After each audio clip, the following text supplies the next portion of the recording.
America is back. Coming up tonight on Talking Points, in his first town hall as president, Joe Biden updates Americans on COVID-19 as the country surpasses 500,000 coronavirus-related deaths. And Texas emerges from a week of deep freeze and no heat. What went wrong and what the next steps are from here. A new report about New York Governor Andrew Cuomo's covering up of nursing home deaths is making waves. All that and more tonight on Talking Points.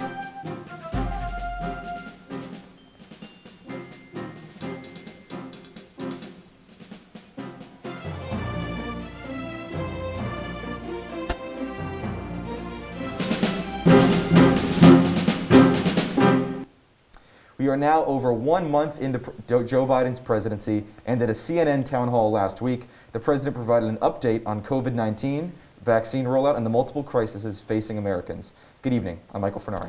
And I'm Manny Martinez. Happening now, multiple Biden administration officials are being confirmed in the Senate, including Merrick Garland for Attorney General and Neera Tanden for the Office of Management and Budget. President Biden held his first town hall since taking office last month. He hit many key issues that Americans have had questions about. And here to fill us in on what the president had to say is Talking Points analyst Natalie Fahmy. So, Natalie. Thank you, Manny. President Biden's town hall quickly turned to COVID-19. Less than 5 minutes into the event, Biden promised that by the end of July, there would be 600 million doses of vaccines, enough for every American. This is already a delay from his original statement that this would happen sometime in the spring. Biden went on to say that despite his plans to have enough vaccines by the end of the summer, he only expects things to return to normal by next December. The president also clarified his plan to reopen schools. There was some confusion after his press team said that if schools reopen 1 day a week, that would count towards his pledge to have all schools back in person in his first 100 days. Biden said that he believes all students K through 8 will be back in the classroom soon, with many of them returning for a full 5 days. Biden added that teachers should be moved to the top of the vaccination line in order to get students back to school in a safe and timely manner. The president also spoke about the American Recovery Plan, outlining his $1.9 trillion COVID relief bill that would send additional stimulus checks to millions of Americans. Biden said that now is the time to be spending and now is the time to go big. The White House hopes for the final passage of the bill by mid-March when some unemployment benefits expire. So, Natalie, let's start with Biden's relief bill. Is the president open to taking the $15 minimum wage aspect out and making that a standalone bill down the line? He is open to that because he says right now the priority is getting relief to those Americans and those states who so desperately need it. So he would be willing to take that out of the bill in order to pass the relief quicker and in a bipartisan manner. So, Natalie, the president has taken some heat in recent weeks over some comments on student debt forgiveness. Can you talk to us about those comments and what the debate is on that issue right now? Right. So right now there are millions of Americans who owe $1.6 trillion in student debt. And this is leading Democrats to urge President Biden to give $50,000 to those Americans in forgiveness. But Biden only pledged $10,000 in his recent town hall. And in terms of international relations, how has President Biden addressed that? Biden has been calling world leaders since he first stepped into office, detailing that some of his calls lasted several hours. He also became the first U.S. president to address the Munich Security Conference, where he had a strong message. Let's take a listen.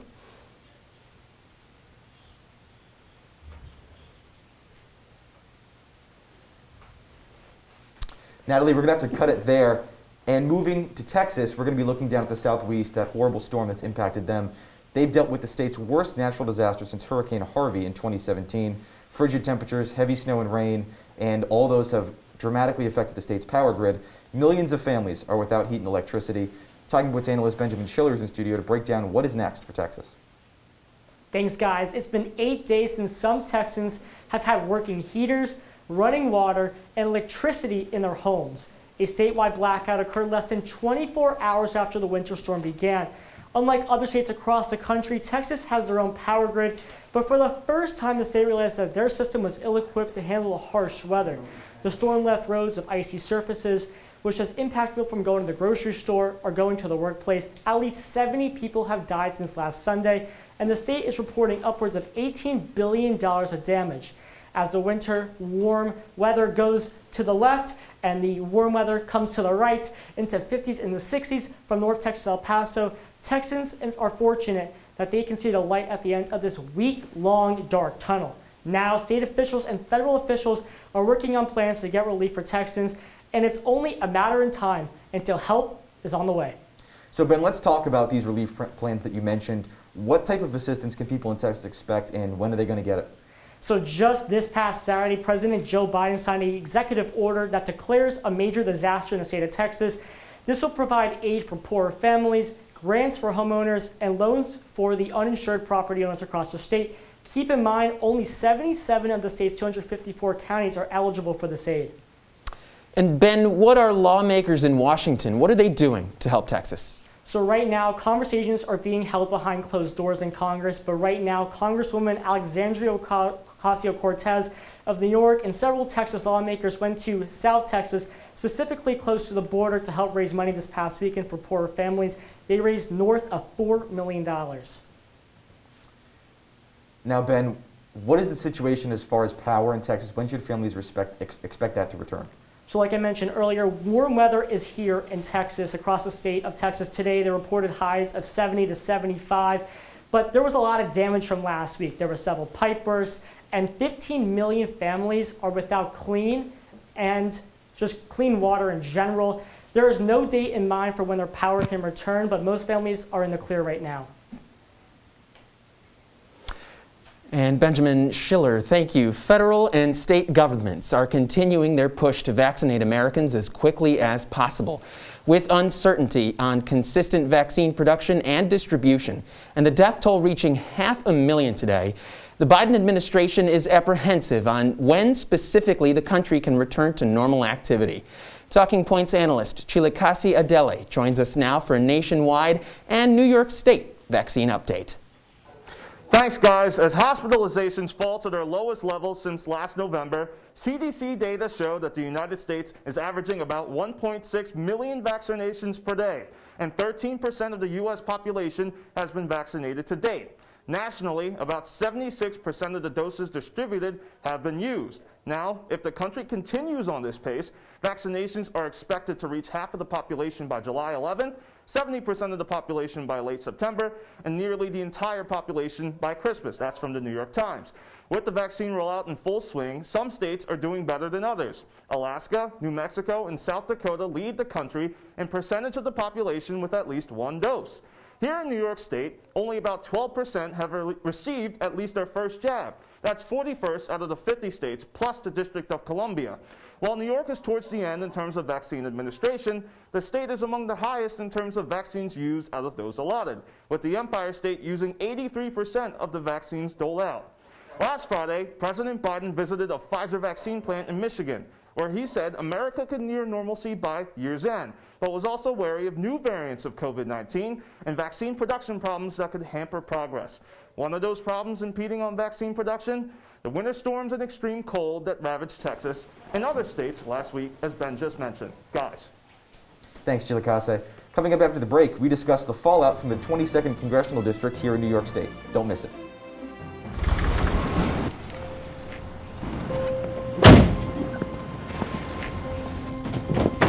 Dad, they took over my bedroom. Come on, come on. Okay, Dad. 1, 2, 3. Dad!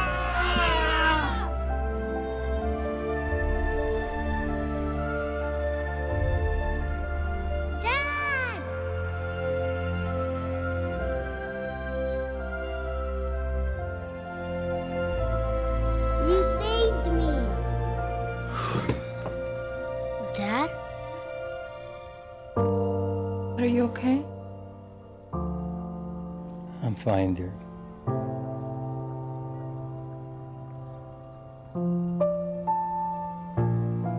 Your hero needs you now, and AARP is here to help. Find the care guides you need at aarp.org/caregiving. 1 in 3 adults has pre-diabetes. That means it could be you, your favorite brother, your other brother, you, your football buddy, your football buddy, you, your plumber. Breathe right into your foot. Your plumber's masseuse. Yes. You, your dog walker, your cat jogger. With early diagnosis, prediabetes can be reversed. Take the risk test at doihaveprediabetes.org.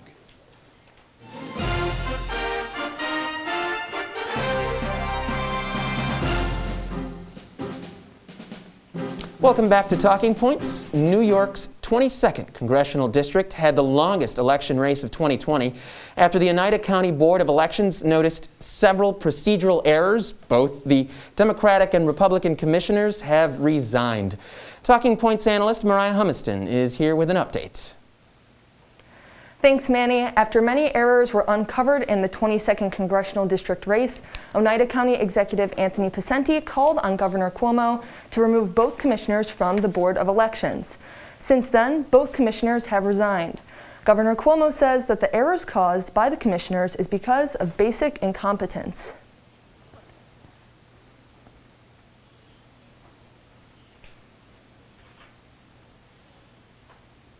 I think it would be very worthwhile to make sure the funding's available for the commissioners and their immediate staff to attend this training regularly, and I think the legislature should consider whether that should be part of the job requirement. Former Commissioners Carol Ann Cardone and Rose Grimaldi failed to properly review more than 1,000 affidavit ballots during the 2020 congressional election. In January, a testimony stated that the board also failed to process more than 2,000 voter registration applications for this past election year. Now that the commissioners have resigned, Oneida County is looking into beginning evaluations about the board's policies and procedures. So, Mariah, now that the two commissioners have resigned, what is the next step for the boards of election here? So the next step for the Oneida County Board of Elections are structural changes, and that's taking a look at what commissioners are going to be appointed now and some of the mistakes in policies and procedures that they made for the past election. Now the county legislative leader is saying that there should be a forensic analysis with people outside of the Board of Elections making decisions and taking a look at these policies and procedures. I spoke to the director of Utica College Public Affairs and Election Research, Professor Luke Perry, who are one of these people outside of the board, who says a key issue for Oneida County is the Board of Elections being overlooked and underfunded, which includes not having access to the right training for the job. I think it would be very worthwhile to make sure the funding's available for the commissioners and their immediate staff to attend this training regularly, and I think the legislature should consider whether that should be part of the job requirement. So, Mariah, when will the Oneida County Board of Elections reappoint these positions you're talking about? So, Michael, right now that's hard to say, but the first meeting for the board is in early March on March 10th, and that's really when they're going to first start taking a look at policies and procedures, and both parties will nominate new commissioners to possibly be on the next Oneida County Board of Elections. Mariah, thank you very much. And now, New York City is electing a new mayor this year to replace current Mayor Bill de Blasio. Former Democratic presidential candidate Andrew Yang is one of the favorites to win the mayoral race. New York City is doing ranked choice voting for the Democratic primary this year, which some are saying will help Yang's chances. Here to break down Yang's candidacy and the race for mayor is Talking Points elections analyst Anthony Lubundo. Thanks, guys. Andrew Yang has lived in New York for 24 years, and he admits he's never actually voted in a mayoral election since he moved there. Now he wants the job. Yang broke onto the political scene in 2019 when he announced his campaign for president, focusing on jobs, automation, and universal basic income as his key issues. It helped raise his name recognition and helped establish himself as a political outsider. He's proven he can raise a lot of money, and that will give him a leg up in the June 22nd Democratic primary. Yang has recently been a CNN commentator and been on the stump for Democrats across the country, especially in the Georgia January Senate runoffs. Yang has been working with local nonprofits and philanthropic groups to become more ingrained in the communities he's hoping that will support him, as he struggled with Black and Hispanic voters in the primary, and the city is majority minority. Now, as New York recovers from the damaging effects of the pandemic, it has a choice. Does it want the more populist Yang or a candidate with more traditional roots within the communities of each of the boroughs? The voters will be able to rank their choices in the June primary, which does help Yang if he's able to be the second or third choice of enough voters. So, Anthony, when you mentioned it there, when Andrew Yang ran for president, his signature policy was UBI. Does Andrew Yang have a signature policy for this mayoral race? So it's not quite UBI, but it's kind of UBI. So it's not the $1,000 a month to every American, or in this case, New Yorker. What it would be, it would be $2,000 a year to the lowest income earners in the state. So that would essentially end up being about 500,000 New Yorkers that would be covered. And the most interesting part about that potentially is that the other candidates in the race have endorsed some form of cash payment and reconciliation as the city begins to recover from all of the economic damage and whatnot from the pandemic. So that's his signature policy. He's had a few others, including housing reform as well. Anthony, you mentioned some of the other candidates, so let's put some names to those faces. Who are they? Who else is running for the office? Well, the two main challengers right now are much more locally ingrained. The current city comptroller, Scott Stringer, and Eric Adams, who is the Brooklyn Borough president. So those are the two main challengers for him. Also, former White House budget director Sean Donovan has his name in the ring. There are about 11 main candidates in total that have kind of come forward as key candidates. So Anthony, it's still early, but we have seen some polling in this race. In your opinion, what do you see as Yang's chances of winning this race? Yang's campaign so far has kind of been defined by gaps. He made a mistake in a bodega where he incorrectly identified it. He was criticized for taking his family out of the city up to New Paltz in the suburbs during the pandemic. But all of these gaps kind of help Yang in a kind of sort of way, in the sense that normally primary elections for mayors are extremely low turnout, but he gets to get much more turnout by using these gaps and this name recognition to help him. He is up in the newest poll 28 to 17 to 13 over Stringer and Adams. Most importantly, though, he has the highest favorabilities and the highest name recognition. So if he's the second choice, he's going to win the New York City primary and eventually be the next mayor of New York. Fascinating issue, Anthony. Such an important race. Thank you very much. And further up the Hudson, Governor Andrew Cuomo is under fire. The U.S. Attorney in Brooklyn, along with the FBI, have launched an investigation into the governor's handling of nursing home deaths at the start of the pandemic.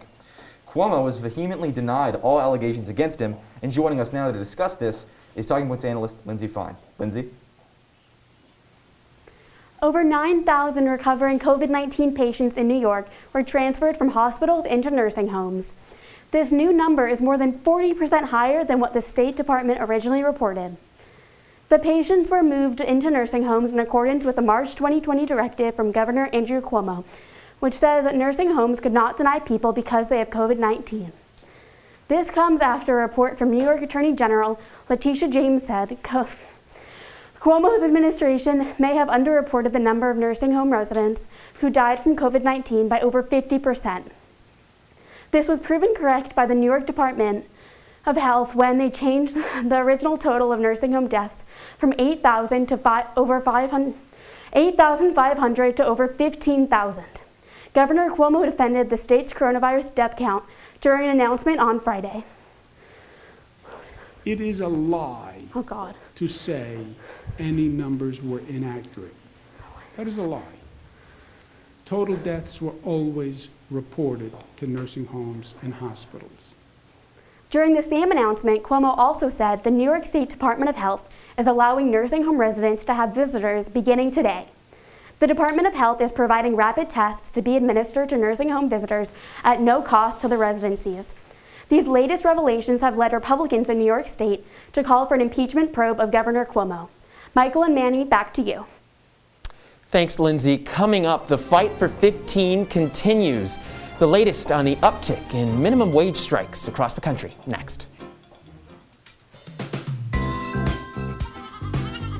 So for the teases going forward, you read one of us, whoever reads the sentence, the other person just...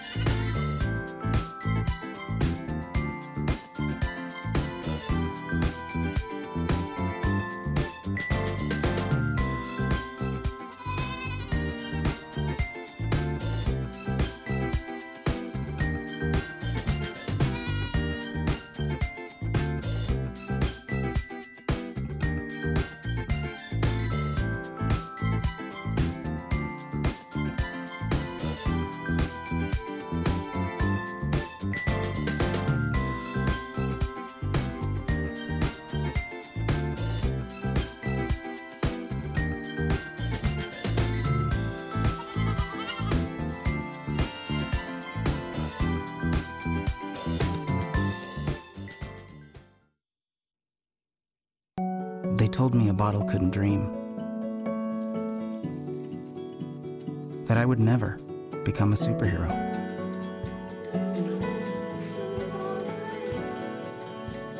I learned how to fly. Just to come back in a new disguise and be the hero that I've always wanted to be.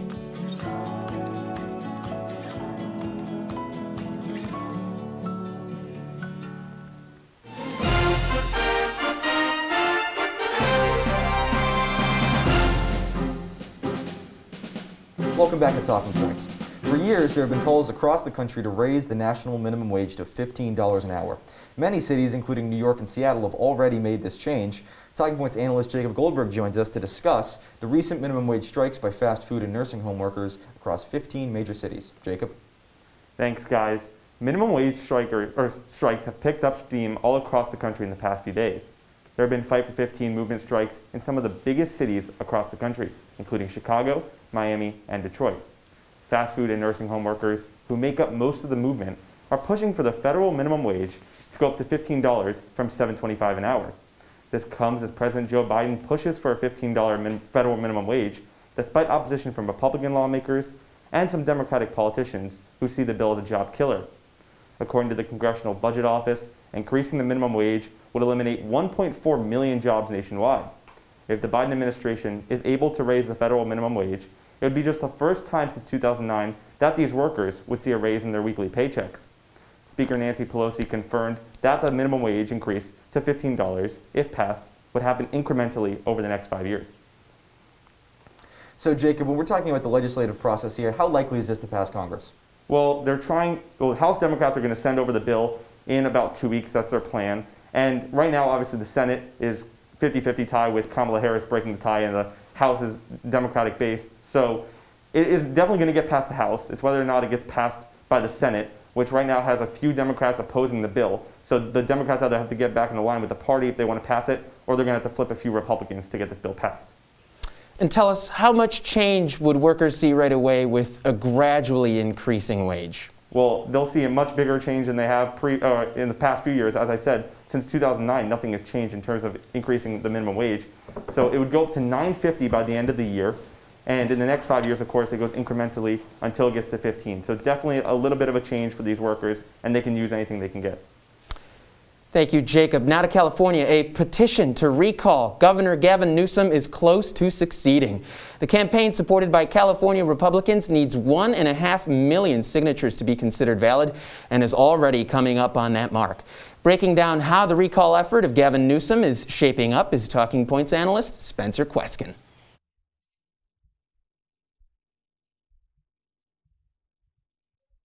Was it from the same spot? Thanks, guys. So, the campaign to recall California Governor Gavin Newsom has delivered over 1.7 million signatures. Back in 2018, Gavin Newsom was elected governor of California, beating out Republican challenger John Cox by around 30%. Now, recall supporters say Newsom has mishandled California's response to COVID-19, did not do enough to address homelessness, supported sanctuary city policies, and supported water rationing. If the campaign reaches 1.5 million valid signatures by March 17th, then Californians would receive a ballot that asks whether Governor Newsom should be recalled, and who should succeed him if he is recalled. As Governor Newsom's approval ratings have fallen in California, and polling has shown mixed results, Newsom has the potential to be recalled, similar to the 2003 recall of Gray Davis, who was replaced by Arnold Schwarzenegger. Now, as of now, the recall campaign has just over 650,000 valid signatures, just under 300,000 signatures unverified, just over 130,000 invalid signatures, and around 600,000 unsubmitted signatures.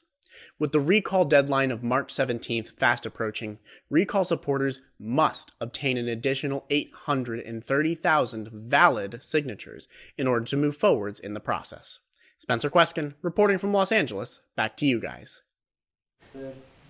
Spencer Kweskin, thank you. And Michael, I think the most fascinating point in this recall effort is the fact that a lot of people are just so upset in California with the fact that Newsom, perhaps you can call him, he has not been the leader that he is trying to be in terms of he's telling people to do one thing and he's not doing it himself. Yeah, it's been an interesting controversy as the months have weighed on. I mean, COVID has become something we have to live with and that the politicians have to live with. And I think the thing that's interesting is that the narrative from early on in the spring when this pandemic first started is very different from the one that's happening now. I think Gavin Newsom is one of the people who's really feeling the effects of that. And after the break, Manny and I are going to discuss the life and legacy of political talk radio pioneer Rush Limbaugh. This is the story of a boy who didn't talk for a long time. The boy liked things to always be the same. Any changes would scare and upset him. The unknown was an unfriendly place. The boy was very sensitive to lights and sounds. So he built secret hiding places where they couldn't get in. The boy didn't like looking people in the eye. He wasn't trying to be mean, it just made him feel uncomfortable. Sometimes he would flap his arms again and again. One day, I found out I have something called autism. My family got me help. Slowly, I found my voice and learned all the ways I could live with it better. Early intervention can make a lifetime of difference. Learn the signs at autismspeaks.org. When I was in foster care, I never knew when I would have to move. So I always had my suitcase ready to go. Then one day, I was adopted. My new parents opened their hearts and home to me. My parents cook my favorite breakfast for me every morning. My parents take me on trips I never thought I would go on. They gave me a home and an even better reason to use that suitcase. My parents aren't perfect, but they're perfect for me.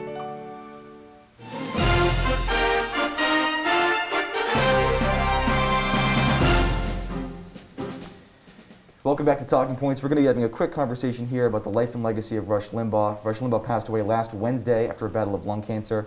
His wife, Catherine, announced that last Wednesday morning.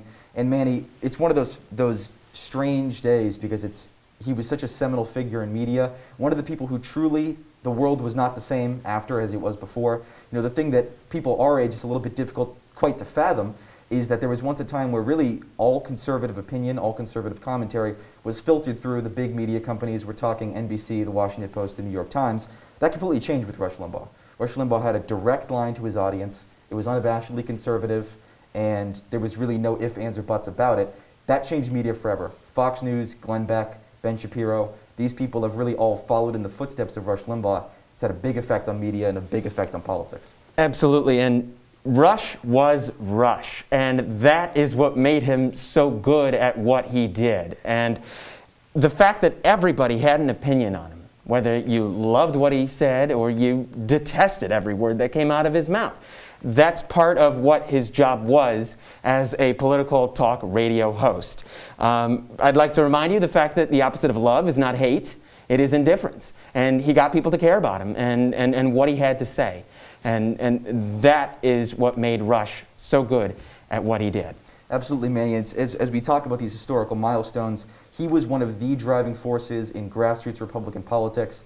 The '94 Republican Revolt, where Newt Gingrich became the first Republican Speaker of the House in many years. The Tea Party, these things would not have happened without Rush Limbaugh. And it's important to note as well, the guy raised tens of millions of dollars for cancer research and lots of money for charities relating to veterans and the police. Yeah. Memorial service is in the coming weeks, according to his widow wife, Catherine.